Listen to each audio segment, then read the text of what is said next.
Hi, I'm Don Mooers, and welcome to Montgomery Week in Review.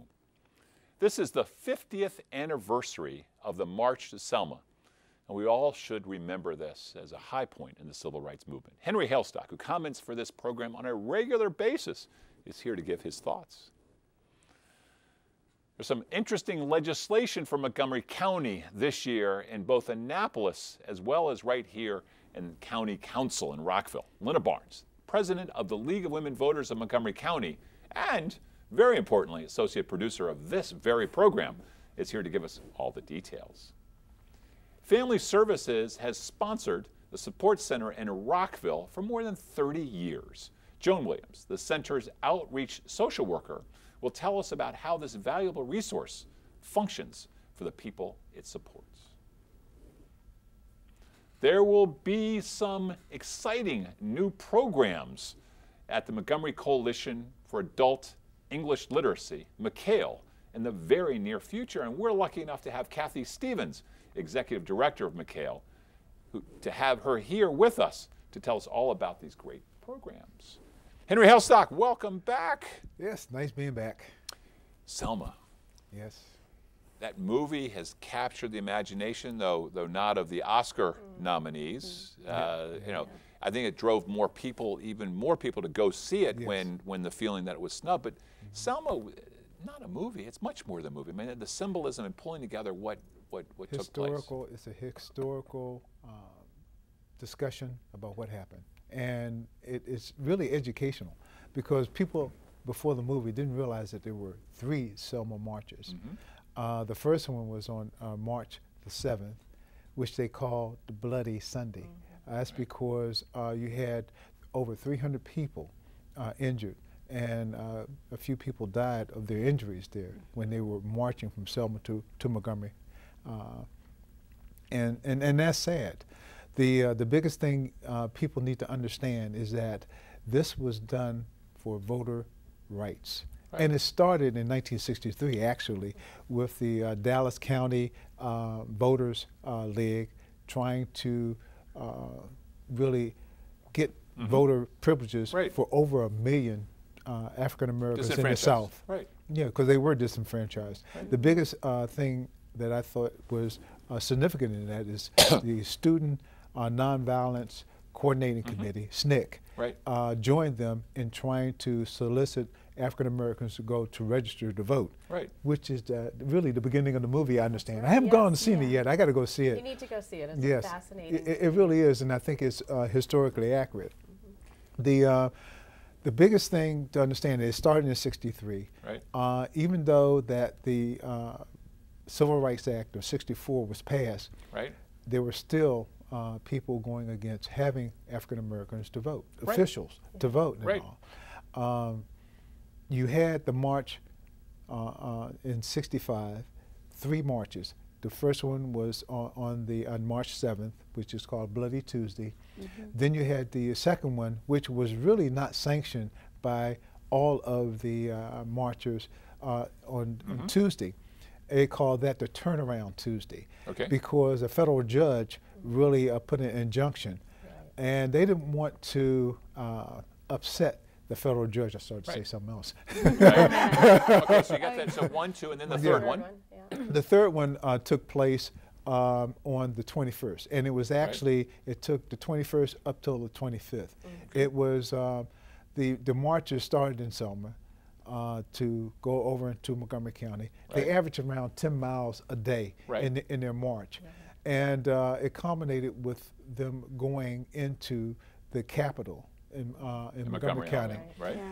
But the biggest thing you need to understand is that with all the violence that occurred after March 16th, Dr. King sat down with a former, with the officials there, and came up with an agreement, although Wallace did not sit down with it, and he's Governor still, George Wallace at the time of the he's state still, of Alabama. Yeah, he's still on state property, did the jailing remember and George everything Wallace else. then came up and ran in '68 as a. We won't go into that because segregationist party. I will say what I was going to say earlier. But let's come through this here. We have this thing in a historical basis.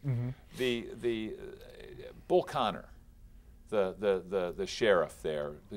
You know, thank God that, I mean, I got to tell you, what an awful human being, but thank God he was there, because it was like the SOAR. I mean, when he set the dogs and the fire hoses and did it in public, did it in front of the cameras, yes. Didn't that just make it all, like, that shocked the daylights out of Well, America? see, what people don't realize, and it really didn't show it in the movie. No.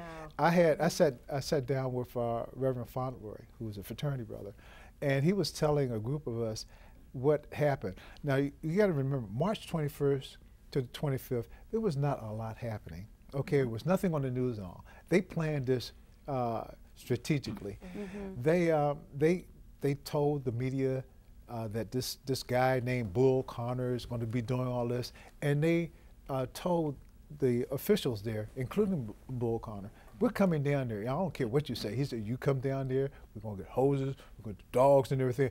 Well, you go ahead and do that. We're still coming, you know, inciting him. And then, you know, they tell the media, this fool over here is going to, you know, do all this against us and everything. You should be watching this. This is going to be major.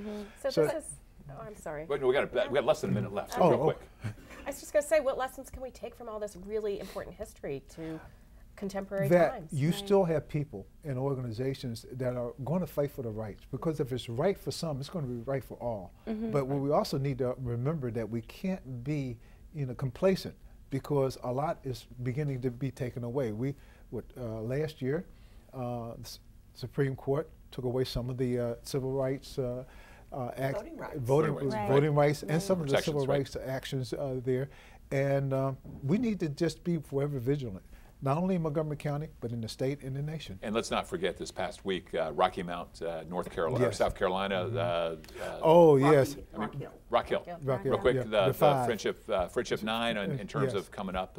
They finally were acquitted. Hard labor for 30 days just because they wanted to sit down at a counter. And they did not want anyone to pay for it. They really wanted to work it off, which was admirable. 30 days hard labor, 54 years later, they exonerate. Thank you, and we can't wait for you to come back. All right, thank you. Linna Barnes. Hello. Linna Barnes. Third time? So you're wearing the League of Women Voters hat of Montgomery County presidency. Congratulations again on that. But we've got legislation that's important to Montgomery County that's both in Annapolis as well as in Rockville. Well, I was just thinking of some things that are happening, because one of the things that some people don't realize is a lot of things that happen in Montgomery County has to come from the state legislature. Right. They're very specific bills that are written just for a county. And there are two things that are happening right now. One is just briefly about special elections. And that's coming up as a piece of Montgomery County legislation to try to make special elections go more smoothly. And tell us about what's the issue in the special elections. Well, it's whether you have to have a primary and then a regular election, and if they're not at the time of the general election that you have, or the primary, it becomes very expensive to hold a special election. So they're trying to come up with ways to save money on that. To harmonize that. And it makes a lot of sense. Yeah, it does, and it was a piece of legislation that was a constitutional amendment. But that's not as important or as interesting, perhaps, as the piece of legislation that's going to set up a Montgomery County Transit Authority, which County Executive Ike Leggett has very much wants to have done. So this has been introduced as a piece of Montgomery County legislation. How will that work? Well, this is just enabling legislation that says the Montgomery County Council can, if they want to, set up a transit authority which will have authority to do some planning and other things in Montgomery County. We don't know now exactly what the county council would set up, because that's not what this is about. This is just to say they can set up a transit authority if they want to. Now, do we have other places around the state that have their own county or jurisdiction? I'm not certain about the state, but certainly Virginia. Fairfax County, they have these transit authorities, and that is how things like the Silver Line got built. Taxation and well, taxation we don't know about. I mean, that's what the controversy is. And as they say, I think the devil is in the details. So you have the enabling legislation that says to the county, okay, go forth and figure out what exactly you're going to do. What's the implementation plan? But I think many community groups, many folks in the county are being asked to weigh in support of this. I look at it like an advisory committee. You know, you have organizations, schools that have advisory committees to sit down and work out some of the details and be advocates for certain things that's needed. And I think that's what County Executive Leggett thinks it's going to be. He thinks of it more of that. He doesn't see it as a taxing authority. It's become controversial, and there's a lot of support generating for opposition right now because they're saying this is going to be another way to raise taxes. But you know, I look around frustrated in Bethesda, as the economic engine of Montgomery County, economic engine of the state, where I live and work, we have so many state roads, Wisconsin, Old Georgetown, others, that we always seem to be at the short end of the stick in terms of snow removal, in terms of potholes and all that stuff, which is crazy. Would the Transit Authority be able to allow Montgomery County so that we can take care of these things in the future? Well, and you're talking about the snow removal? Well, no, just on our state roads. So that, I mean, I would love it if this allows us to start taking control of our transportation in our county, because right now we're hamstrung. I mean, I think it's going to be more on the planning, the things like the Carter City Transit Way, which is the idea of the having something go beyond Shady Grove, some sort of transit, the bus rapid transit, just those making these plans, having more authority in the county to figure out how these go, how these are be planned, rather than going back to Annapolis. And I won't mention anything between Bethesda and Silver Spring because there's not enough time here. But the other part is Rockville. You've got some legislation in Rockville that's of importance. Well, what's going on there? There's something really interesting happening right now, which is a pesticide bill, which in Rockville, the county council has legislation, enormous numbers of people wanting to testify on this. So they added a second night. What's the basis of the bill? Well, to ban pesticides? Well, it's to more regulate pesticides. Commercial companies are regulated by the federal government. That's by where FIFRA it is. and others, right? But homeowners are not. And so Tacoma Park has had legislation on the books for a number of years about pesticides and who can, how notice to residents, your neighbors. This is great news for me because I believe in diversity in all fronts, including my yard. And why people want to have only certain blades of grass and not let 1,000 different varieties grow. You should leave It has nothing to do with it. Two nights totally filled up. I mean, 4 weeks in advance, you can no longer sign up. Okay, so controversy, transportation and lawns. And pesticides, that's what it's There all we go. about. Right. Linna, we've run out of time. I so wish you would come back and not just be behind the camera, but be in front of the camera because you're great. Thank you, I appreciate that, but only when needed. We'll be right back after these messages.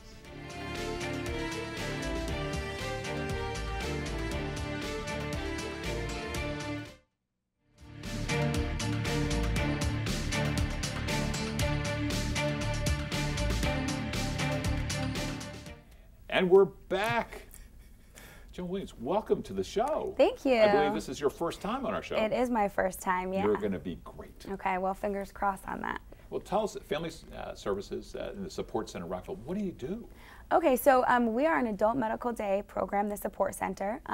We have an English and a Spanish program, and actually our Spanish-speaking program is the oldest adult medical day Spanish-speaking program in Montgomery County. Perfect. So you guys are ahead of the curve before everybody recognized they needed to get Spanish-speaking. Yeah, I would say so, yes. So tell us what happens. So you've got your range, I understand, is a big range. Yeah, so we have a large age range of folks that are participants with us. So we have some people who are, I think our youngest is 36, all the way up to 98. What a range. Yeah. Of needs and everything else.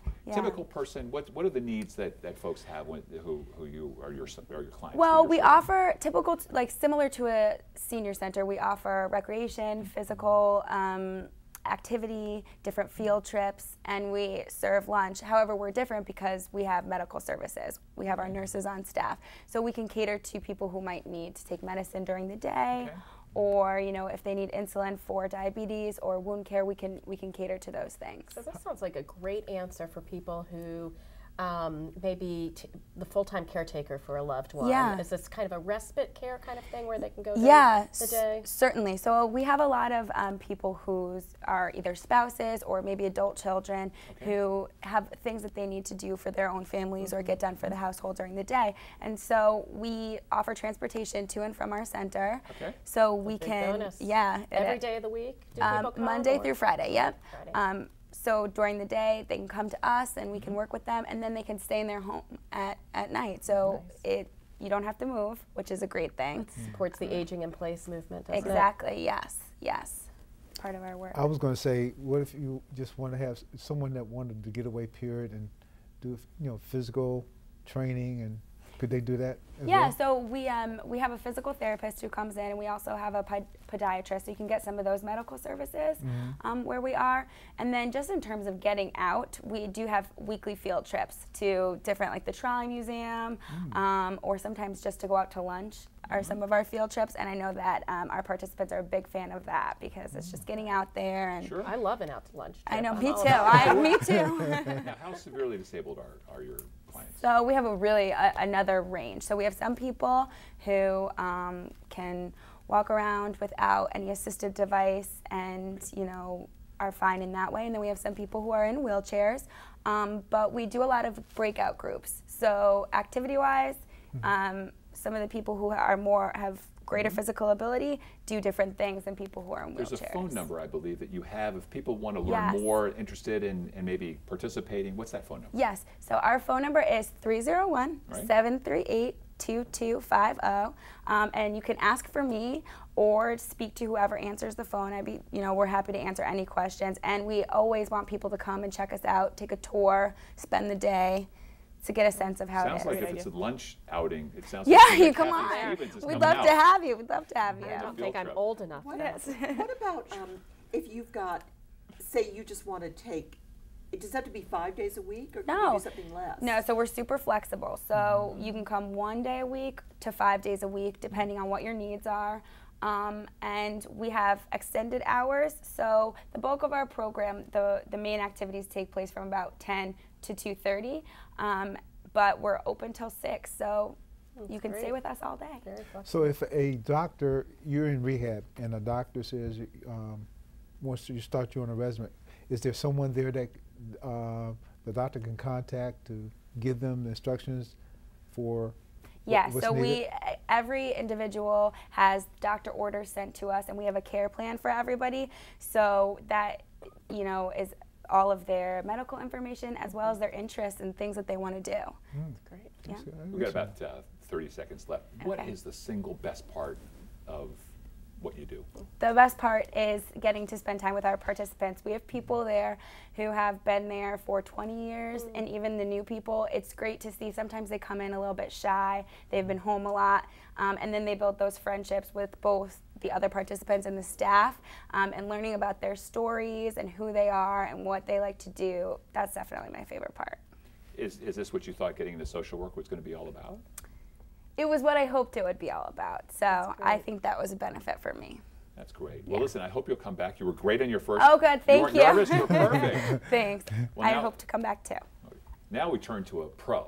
Oh gosh, now the pressure's on. Returning veteran Kathy Stevens, Executive Director of one of the most dynamic organizations in Montgomery County. You seem to be everywhere, the Montgomery Coalition good. for Adult Education, Adult English Literacy. Our goal is to be everywhere because we know we've got continued growing need for people adults who want to learn English. Wait a minute, in wait a our minute. I community. hear still, those people don't want to learn English. Right. And that is a myth. Yeah, it is. Period. Two Myth. myths. certainly. Those Period. people, as soon as I hear somebody say those people, Right. I think, who are those people? I'm those people. We're those Right. people. Don, you and I know that is a myth, and that it is people who want to be in this community. They've come for different reasons. They want to be able to get what they need to participate as workers, as parents, as community members, as neighbors, to talk with their doctors about their medical care, that Without kind of having thing. their children be the interpreter. Interpreter, for Right. instance. Yeah, that presents Website, you've got a website, and then Yep. we'll move it out for www.MCAEL.org. Okay. Yeah. I was going to say, the myth that people don't want to do it, when my children were at BCC High School, I would go and pick them up. And on registration night, the line would be around the building because people were there trying to sign up for classes. And I think, and this was actually before MCAEL was founded, when my daughters were still in school. But you would look at that and you think, you know, these people are willing to really try to work so hard to try to get. It takes a lot of time and effort. It takes about 6 years to become proficient in a language when you're an adult learner, not immersed as a child would be in school every day. God. And I think, you know, what we're seeing now, Linna mentioned kind of waiting lines, you know, some number of years ago. We still have those, although we've made progress on it. And this wait list concept is one that comes and goes. But this year, for instance, we've worked with 2 of our providers, a program through Linkages to Learning and a program through the Literacy Council of Montgomery County. And we noted that we had perennial large wait lists in the Gaithersburg area now. Our population in the county is moving up county. And we worked with them to open 2 new sites in the Gaithersburg area. For one program, that's eliminated the wait list, at least for the moment. You know, this is a constantly shifting type of thing. And the Literacy Council, I mean, they're looking after basically American-born folks who haven't really. Not necessarily. Yeah, they've not expanded. necessarily. They've expanded. Yep. Okay. Yep. They do work with folks who have basic English literacy challenges, but. I had a question, but first of all, you scared me when you said adult learners would take 6 years to become proficient in a language that they're learning, because I'm trying to learn Spanish. You telling me it's going to take 6 years? Henry, I am about to start a Spanish class at Montgomery College this month, and I've been meaning to do it for a long time. Assuming a certain number of hours of instruction, they say about 120 hours, it's going to take 6 years because you're not immersed in it, you're not rehearsing it. And there is theory behind adult learning. You know, you learn differently when you're a child, and you don't have as much stuff in your head, right? We're slow as adults. But I also want to say that we had that many concussions, you know. Right. NFL player. Yes. Speaks. I just want to highlight just 2 other quick things, if I can, Don. We've got some new programs, the new programs I just mentioned, the ones in Gaithersburg. We have our 2nd annual MCAEL Spelling Bee for adult literacy, which is a great place for organizations, companies to participate. I heard great things about it last year. Well, fantastic. Holy Cross Hospital won the Spelling Bee last year, so we're hoping that we have good competition this year. And we've just welcomed 2 new board members to our board. Shirley Brandman, who was on the MCPS school board, has come on board, and an attorney, David Kay from Lurch, Early and Brewer. So we are really working. I'm glad you say we're everywhere. We're really working so that people understand this link between adult literacy and the benefits to the achievement gap in our community, to our workforce, and to the overall health of the community. I've done a lot of tutoring folks in English language through the years, and it's not just like talk to me. Right. It's hard work, and the training that you all provide, the training that your providers, because you're a coalition, you're helping to support all of these wonderful organizations around. A coalition of 70 programs with about 102 locations around the county where classes are taking place, and about 750 instructors who work for those provider programs. Do you have enough instructors, would you say? We're always looking for more. There's always room for more trained instructors, because as you say, just because we speak English doesn't mean we can teach English. That's a good point. Do you work with organizations like Casa de Maryland? We certainly do. They're one of our provider programs. And Henry, I'd like to suggest that if you want to learn Spanish, there's a place just south of our border, Mexico, and all the way down. There's a lot of countries that speak the Spanish language. Go down and go spend a month or 2 or 3 months. Venezuela. If you said Spain. Can you Skype us in for Montgomery Week in Review while we're down there so we can do a report from the field? Wouldn't that be great? Cabo, Acapulco, where do you want to go? Have the computer sitting there in the chair. Yes, that'd be fantastic. I just have to say, it's fantastic. And more good work to come, more good announcements to come. Absolutely, yeah. We're doing all kinds of things, and I welcome the community involvement. Kathy Stevens, thank you very much. And thank all of you. This has been a great show. Thank you for joining me. And I want to thank all of you in the viewing audience for joining us for this week's edition of Montgomery Week in Review. I'm Don Mooers, and I invite you to come back again next week at this very same time.